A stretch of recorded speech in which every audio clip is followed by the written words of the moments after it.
inay. Hindi lola, inay. Inay na ang tawag.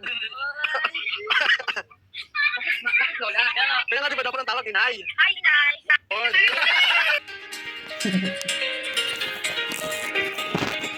Ay, inay na. Malaki ang harap ng puso. Hindi, hintayin daw yung sagot mo. Kausap ko kanina. Sabi niya, ano ba yung sagot mo? Seryoso. Seryoso naman niya.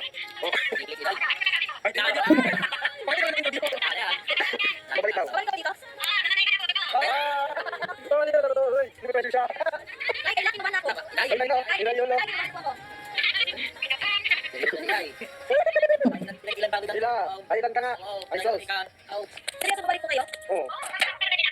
Babalik ka. Babalik daw. Mali mo next year, pwede siya. Ah, hindi. Ismo sabi si Mother eh. Mas kinikilig ka pa. Iba din ang sabihin eh. Ay, uy. Tuntua na si nanay. Ay, walang problema na lang. Ano, walang problema. Itatuloy ko na to.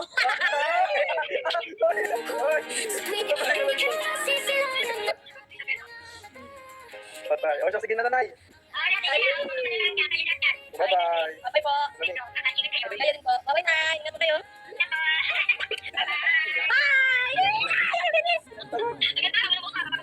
Ay, kalbuhin mo na lang ko, te. Thanks ka din. Bye! O siya, sige. Bye! Ano ba yun? Ang sama na pakiramdam yan. Hindi mapigilan si Gustav. Ang sama na pakiramdam yan. Ay, saan ko pupunta? Pinumpas.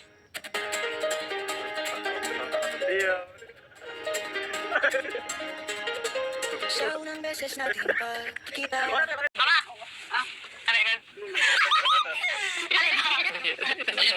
Ayan nga yung paputol oh. Oo, hindi yan.